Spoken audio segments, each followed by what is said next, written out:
Good evening, everybody, and welcome to tonight's episode of Vintage Vegan with the Plant-Based Priest. I'm the Reverend Susanna Cates. I am your plant-based priest, and tonight we are going to be making tofu a la king, an artichoke confetti salad, and a caramel nut roll ring. It's you'll see when we get there.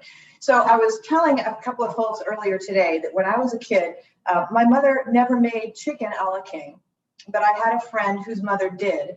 And although I never had the chance to eat it, I always thought it just must be the most sophisticated thing anyone ever had. And she would serve hers in little fried potato nests. We're not going quite that far tonight, but we are going to be serving them in delicate puff pastry shells. And we'll work on that in just a minute. What I'm going to do first, though, is we're going to start our artichoke confetti salad marinating because the dressing has to cook a little bit, and then we have to let the artichokes and everything else sit in there and soak up all the good flavor. So I'm going to turn my oven on, my saucepan here, and I'm going to start us off with a half a cup of salad oil. This is just plain old Wesson vegetable oil. Right into the saucepan, half a cup of oil. Okay. And then a third cup of vinegar. I really enjoy the flavor of apple cider vinegar, so that's what I'm using. You could also use white vinegar. I would not recommend using anything too strongly flavored like balsamic vinegar. So retro cooking tends to be a little mild in its flavor. We're not going very spicy. We're not going to go very sour, bitter, salty, sweet. It's you're looking for a good stasis. So white vinegar or apple cider vinegar. Apple cider has a really good flavor for salad dressings. It's kind of what I grew up on. We didn't use a whole lot of white vinegar, and balsamic vinegar when I was a kid was not really even available. So apple cider was kind of our default, and it does make a nice salad dressing. It has a little bit more depth of flavor than white vinegar, but it doesn't overwhelm things or take the top note in things the way balsamic vinegar would. So I find it to be a nice compromise. The next thing we're going to add is a tablespoon of sugar, just a little bit sweet for a quick dressing. A quarter teaspoon of celery seeds, so about what you would use to make a nice coleslaw recipe or any other kind of marinated salad recipe. So that goes in there too. And I had better move this oil out of the way before I knock it over. Put that back there. We're going to add a crushed clove of garlic. So let's get that in there. And if you crush garlic and it doesn't come out all the way, just scrape it right off and keep going. It's already smelling really nice and fresh and salady in there. And then in here, I've got about 4 ounces of chopped pimentos, not roasted red peppers. Pimentos, for some reason, are different. And about 1 really good-sized big green onion. So all of that goes in there. And then a little bit of juice from the pimentos in there, and I think that's a good thing. So it's already kind of starting to come to a nice simmer here. Went down a little bit since I added those cool pimentos and green onions. But I'm going to keep that heat cranked up because the next thing we're going to add is a bag of artichoke hearts. So these are frozen. You can also use the canned ones, but the frozen ones have a fresher flavor.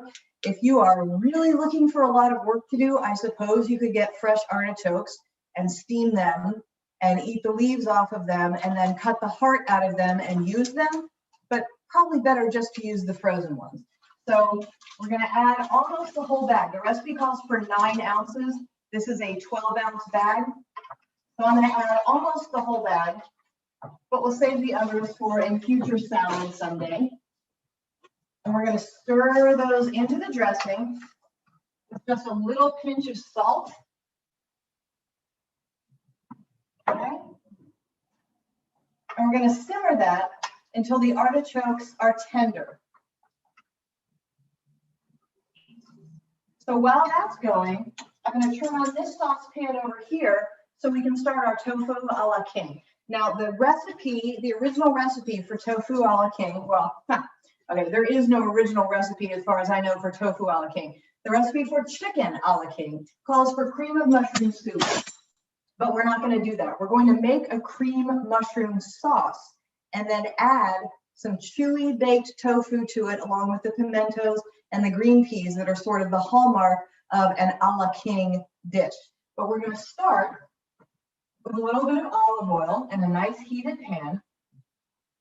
And I have here a nicely diced portobello mushroom cap, one of the big ones, and about a 1/4 cup of diced onion. We're going to start that cooking right away because we want that to cook down a little bit before we start making our sauce. So onions and mushrooms right in here with a little bit of oil, kind of dry. I'm going to add just a little bit more, but not too much, because mushrooms will really suck up all that oil, and we don't want an oily sauce. We want a savory, tasty, light sauce. So onions and mushrooms in there, and I'm actually going to put the lid on so that they cook a little bit faster and a little bit more evenly. And in the time it took to do that, our artichokes have started to soften up because our liquid is boiling. And it smells absolutely wonderful. So again, we've got a little bit of apple cider vinegar in here, green onion and garlic, and some those pimentos and the artichokes. A little, and it really does smell nice and fresh. So let me pinch one of these artichokes here. Getting there. Just a couple of minutes more on the artichokes. And while those are doing their thing, let me remind you, if you don't like tofu and you don't like the concept of tofu a la king, or if there's anything that I cook where you're thinking this one specific dish is not something, a flavor profile that I like, what I want you to pay attention to is the technique of some of the other stuff. If you know how to make a basic flour roux to make a sauce, which we're going to do tonight, that's going to open the door for a lot of flavors that you do like. If you consider the thought that you can simmer together some oil and vinegar and spices with a vegetable and make a really tasty cooked dressing, you don't have to put artichokes in it to make it work for you. If you don't like tofu, but you want to use chicken because you're not going vegan, then by all means, this technique will still work for you. If you like to make puff pastry, but you're not sure what to do with it, and you don't want to fill it with tofu a la king, but you would like to do something else with it, pay attention to the technique if you're not crazy about the dish itself, and you will still get something out of this. I just wanted to point that out, because I know that not everybody that watches this is vegetarian or vegan, but the technique is really, really important if you do want to cook and do other stuff. So just keep that in mind when you're watching this show. So let's see, our artichokes are nice and soft. I've turned the heat off, and we're not going to drain anything out of this. What we are going to do is take it off the heat, and we're going to put it in the fridge so that when it comes time at the end of our meal, we'll be able to toss that as a dressing and then put the artichokes on top. I'll show you how when we get closer to the end of our meal. In the meantime, oh yeah. Okay, so our onions and our mushrooms are cooking up really beautifully. They're not on super high heat, so they've been steaming a little bit, which gives them some moisture and keeps it from burning. But they've also been cooking down. I'm going to leave the top off so that some of that excess moisture kind of steams off of the vegetables as they're cooking. And while they're doing that, the oven is set at 400 degrees because that's where we need it for our caramel dinner rolls. So let's talk about that for a minute. It's also where we need it for our puff pastry later. So let's talk about these dinner rolls. This is 2 tablespoons of plant-based butter. I'm going to add to it a 1/2 cup of brown sugar and a 1/4 cup of chopped pecans. The recipe originally called for filberts or hazelnuts, which I'm okay with, but they're not my favorite. I much prefer pecans, so that's what I decided to do. You can substitute any nut in here. I think you could probably just do it with the butter and sugar, margarine, plant-based butter and sugar if you want. But what I'm doing right now is combining that 1/2 cup of sugar and the 2 tablespoons of plant-based butter and a 1/4 cup of pecans or other nuts if you like those to make kind of a paste. I've got a tube pan right here, or a bundt pan, as you might call it. And even though this is very buttery, I am still going to spray the inside of this because I want it to come out nicely. So spray the inside of a tube pan or a bundt pan with nonstick spray. We're going to need this later, so don't get rid of it. And once you have this nice, sweet brown sugar and plant-based butter and pecan or other nut paste, spread it around on the inside of your tube pan. Don't lose any because it's really, it smells wonderful. It smells like caramel, butterscotch, and pecans already. Okay, so get it all out of there. And then using that same spoon or spatula, just kind of spread it evenly across the bottom and a little bit up the sides. And despite the nonstick spray, it's a very thick paste. It will stick to the bottom and to the sides really nicely. But you want an even coating, not all the way up the sides, but just a little, okay? Make sure that the pecans and the nuts are evenly distributed. And really all I'm doing to spread this out is pressing down. So when I press down, it crawls a little bit up the sides and spreads itself evenly across the bottom. Make sure I get all that off of the spatula before I ditch the spatula. And this is just a bag, an ordinary bag of dinner rolls, pre-made from your grocery store. And if you are worried or very conscientious about avoiding dairy or other kinds of products, I have found the easiest way to do that is look at the bottom of the ingredients because it will tell you what it contains that might be allergenic. So this says contains wheat and soy. Well, I'm fine with both of those things. If it said contains dairy, I would look for another brand, but these are going to be fine. Let me check my onions and mushrooms real quick, make sure they're not burning. Oh yeah, oh yeah. I'm going to turn the heat down on those just a hair. So we take this big slab of dinner rolls, and as we separate each one, we press it down into the butter and the sugar. So separate them and squish them. And every last one of them is going to get squashed into this bundt pan. So you might have to really squish them in there, but you want all of them to be happily cohabiting together and all of them touching that caramel mixture on the bottom with the margarine or plant-based butter and brown sugar and nuts. So squish them all in there. It seems as though no more can fit, but I promise you these are so squishy. You could probably squish these into the size of a ping pong ball if you really wanted to, but we're not trying to do that. We're just trying to get them all good. So we're going to squash that down. Make sure that all of them are maintaining contact with that brown sugar and plant-based butter and the nuts. And it's going to go into this 400-degree oven for 10 minutes only. So plug that in. We'll set our timer. Okay. In the meantime, let's look at our puff pastry.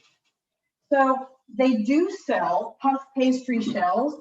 I was not able to find any. What I did find was regular old puff pastry. So in order to make these shells, turn off those onions and mushrooms, we're going to roll out one sheet of this frozen or thawed out, but formerly frozen puff pastry. This stuff, please don't be afraid of frozen puff pastry. It is a dream to work with as long as you thaw it out. If you don't thaw it out, it can be a real bear. But look, I'm not even having to put flour down in order to work with this. It's a beautiful consistency. Much of it is made with vegetable shortening and not butter, so that it is plant-based. You don't have to worry about that. It is not health food. just in case you were wondering about that, this is not something that you probably want to be eating every day, the same way that those biscuits that we made last week are probably not something we want to be eating every day. But occasionally, it's interesting, it's different, and it's a nice treat. So we have here a muffin tin, but we're not going to do it this way and put stuff in the muffin cups. We're going to flip it over. And instead, what we're going to do is we're going to spray the convex parts of this muffin tin, sides and top, with cooking spray. We're going to get our trusty knife. And I'm not going to make this whole pan's worth of puff pastry because we're not making that many tofu a la kings. But I want nice, big, fluffy puff pastry cups. So I'm cutting this into about 6. And when I take a square, I'm just kind of gently molding it and tucking it, let me show you,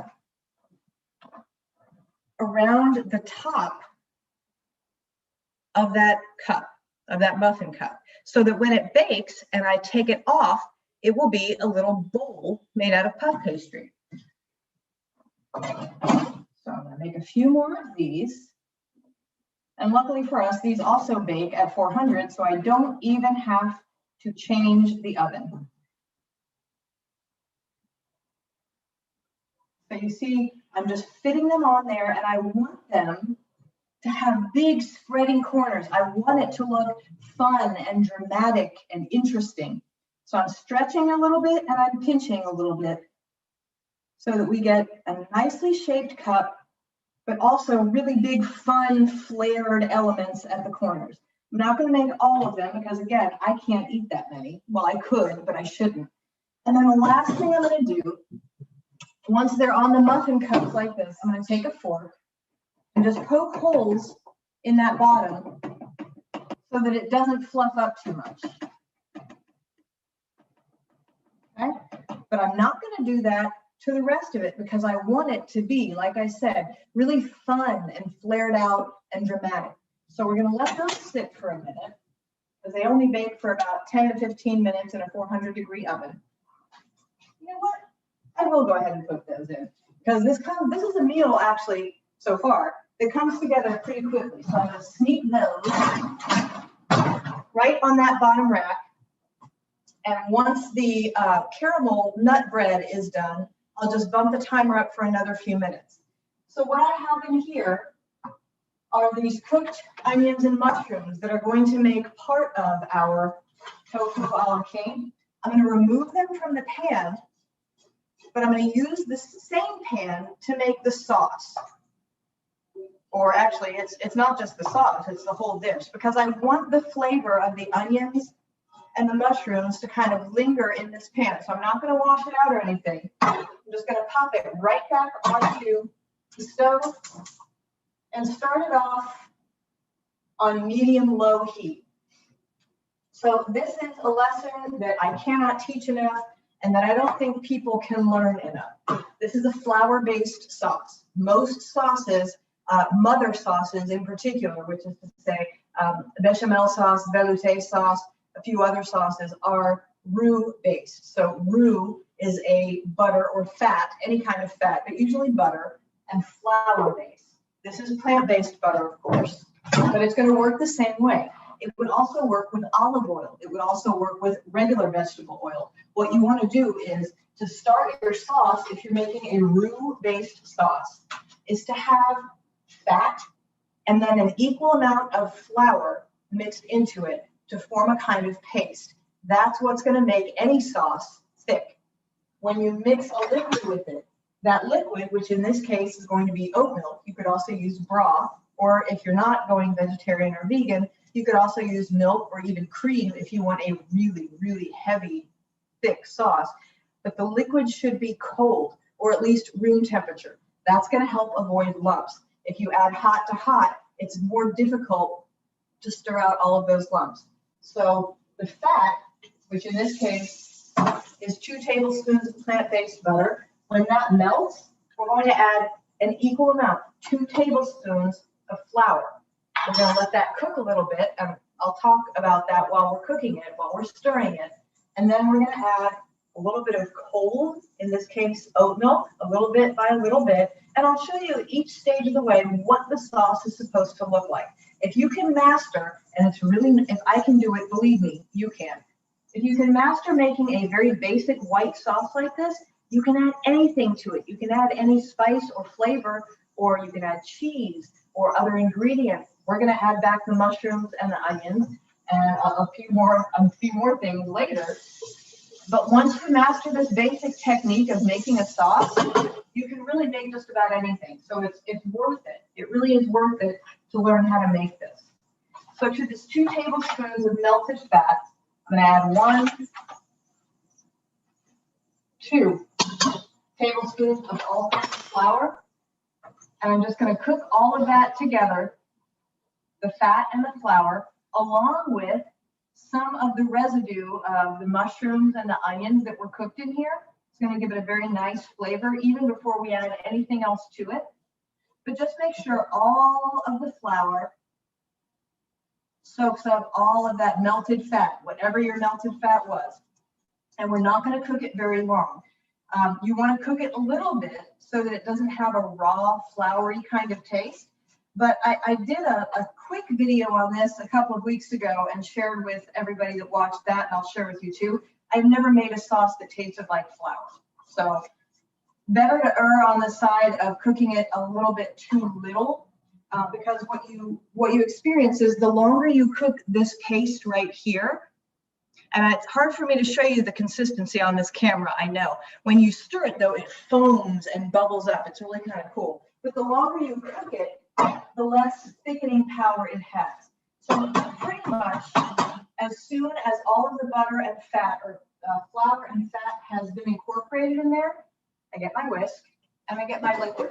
In this case, I'm using oat milk, but as I said, it would work really well. It does work really well with broth as well. I'm adding just a little, and then I'm using my whisk and whisking like crazy to incorporate the roux, which is that flour and fat mixture, with this other liquid. I'm going to add just a little bit more, and then I'll show you what it looks like as we start doing that. So what we're going for is a sauce. In this case, a really thick sauce, because it's going to be holding up the tofu that we're using, in addition to some green peas and some pimentos, and it has to go into that patty shell, that puff pastry shell that we're making, without drooling all the way out of the sides. So we want a pretty thick consistency. Now at first, this consistency is too thick, and I'll show you what I mean. So this is just barely into the process of incorporating the roux and the liquid. I don't know if you can tell, but it is like wallpaper paste at this point. That would not be a good sauce. It would not be a good consistency for much of anything, unless you're doing home construction, and you shouldn't be cooking if that's your aim with cooking anyway. So we're going to add a little more liquid.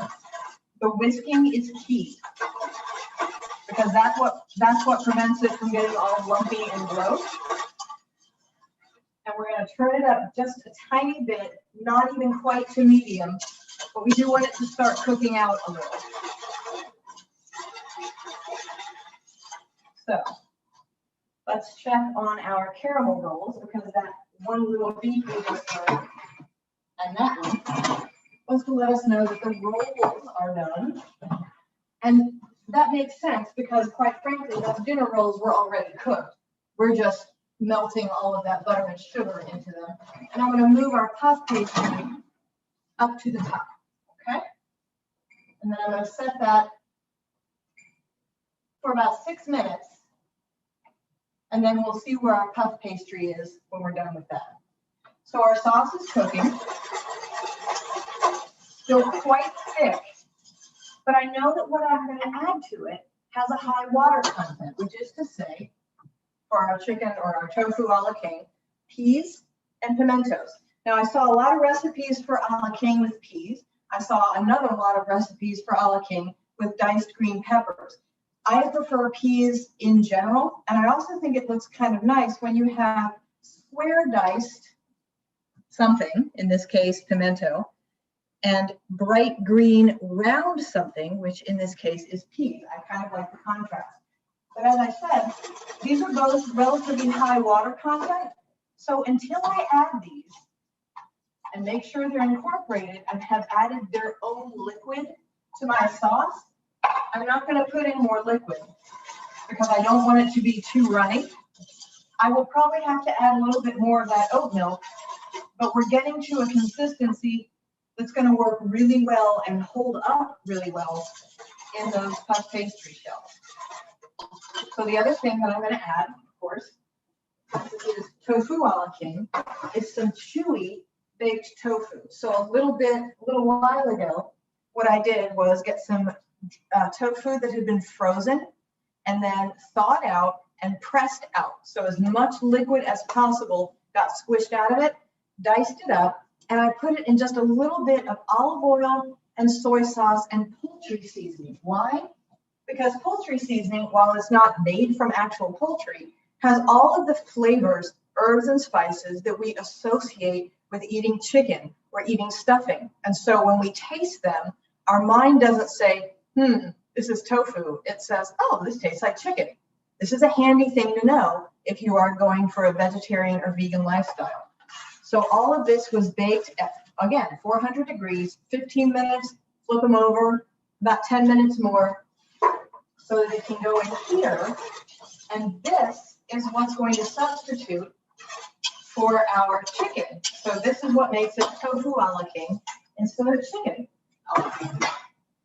So the last thing that I'm going to do before I add probably just a tiny bit more liquid, I know it's going to need salt because nothing that went in here before, not even the mushrooms and onions, had any salt.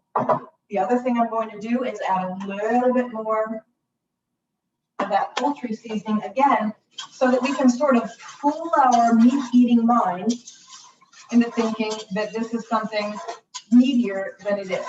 So this is very thick, even though some of the contents have a high water content. We want to add a little bit more of the oat milk liquid to it, because this is going to make it, what you're going for is kind of a pot pie consistency. It's really very pretty too, with the peas and the pimentos and this nice neutral kind of gravy-ish sauce background. And of course, we're going to check for seasonings and check for taste, but I also want to show you the consistency. So you can see when I put it on a spoon, it is very slow moving. It coats the back of the spoon and it barely drips down at all, just like a pot pie filling would do. Maybe a little thicker than that. Perfect. Good on the salt, good on the flavor. It needs a little something to liven it up. So what I'm going to do is get a little bit of garlic powder, because my tastes, I like a little bit more flavor than some of these kind of early recipes demand, and just a touch of smoked paprika for a dimension of flavor. Usually adding just a little bit of different spice will liven things up for you. The texture is absolutely lovely though. Okay.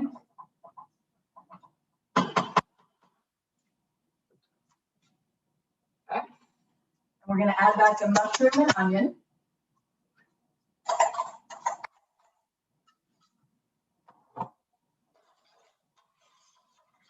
So really, when we're looking at this, this is also a filling, if you do make pot pie, that would go very well with pot pie. It's very simple, but it's also very homey and heartwarming. While that's doing that, let's see if we can get this to flip out the way it's supposed to. So,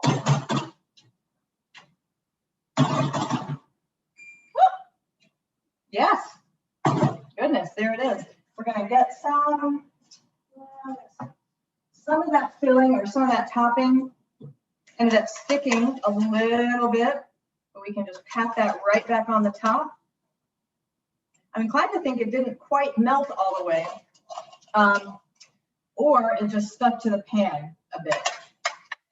But I will pull out one of these buns and show you, and it smells wonderful. So, yeah, it's very hot.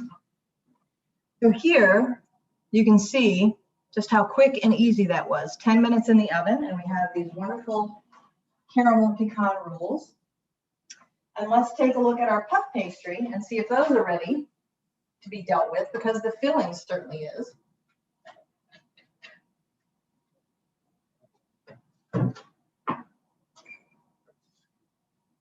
Okay. I'm going to get another rack out to cool these off.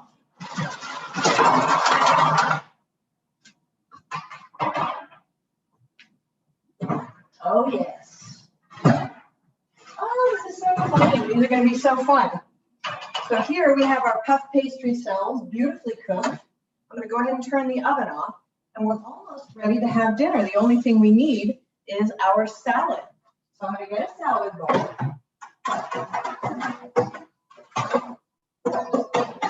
Now, if I'd really been paying attention, I would have put this salad bowl in the fridge. It's always good to have cold, cold, cold salad greens, unless what you're going for is a wilted salad, and we're not. And I'm going to get our salad greens out. And I have here a little bit of baby arugula, which has a really nice, strong, bitter note. Paper towel. Whenever I get salad mix from the store that's in a bag or in one of those plastic containers, as soon as I open it, I put a paper towel in there, because that helps keep it from getting very soggy and going moldy before you've had a chance to eat it all. So every time, I just tuck that paper towel in, back into the bag, and I don't have to worry about it. So I've got that baby arugula and then a romaine salad mix right here. So I'm mixing these two. Okay. I'm just kind of tossing the arugula and the romaine in there. A little bit more. Okay. And then we're going to go back and get our artichoke with our dressing and a slotted spoon.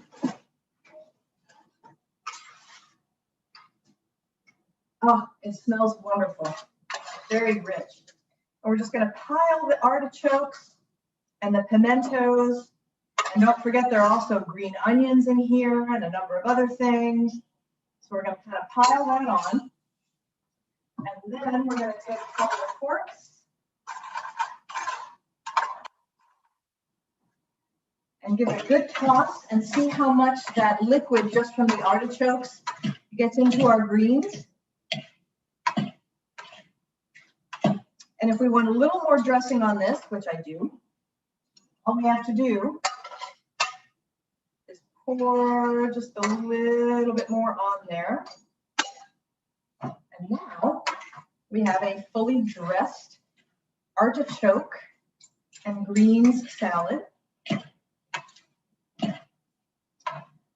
the last thing that we have to do is get a plate.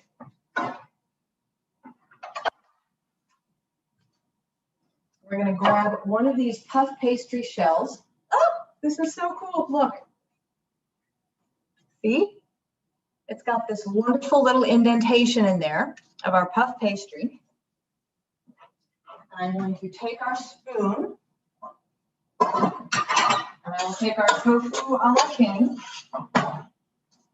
and just fill up the center of our puff pastry. Really mound it up in there for a very luxurious and elegant look. I'm going to come over here, get myself some salad with artichokes. Very colorful and beautiful. I'm going to get another artichoke. I do love artichokes. Okay.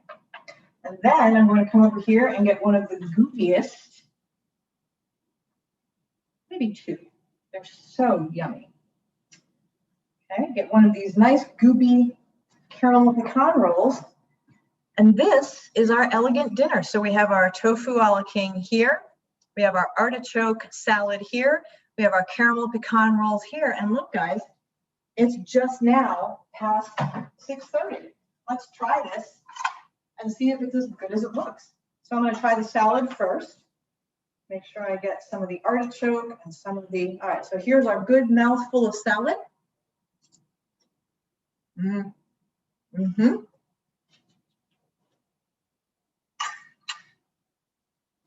So, thumbs up.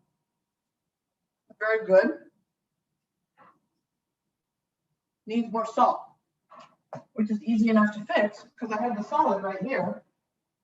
So I can add a little dusting of salt.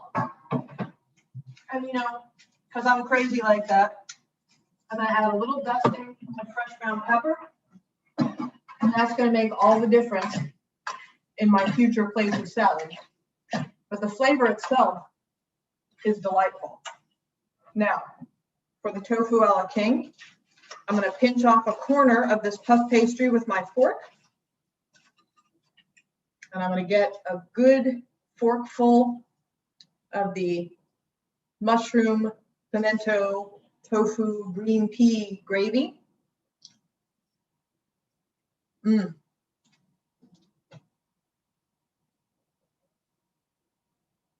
This is one of my new favorites. I'm very excited about this. It's just fun to eat. It's fun. It's fun to play with your food before and during and after. And then we have this beautiful, fragile caramel pecan roll. Oh my. That's rich. I couldn't ask for anything more out of a dinner because we have something fun and quirky, healthy, really pretty healthy because of the salad, and then something really kind of luxurious and rich for the dessert. And again, it barely took us a half an hour. If you had to prep everything all at the same time, it might take you 45 minutes, but this is a really quick meal, guys, and very easy. So recipes, written recipes will be up on the website, on the plantbasedpriest.com website, probably tomorrow. Other than that, I'm so glad you were with me. Next week, we'll be enjoying some more vintage recipes. Thank you for being with me tonight. Go enjoy your own meals. Remember, you were created by love, for love. Please go out and be love. Have a wonderful night, everybody. Bye-bye.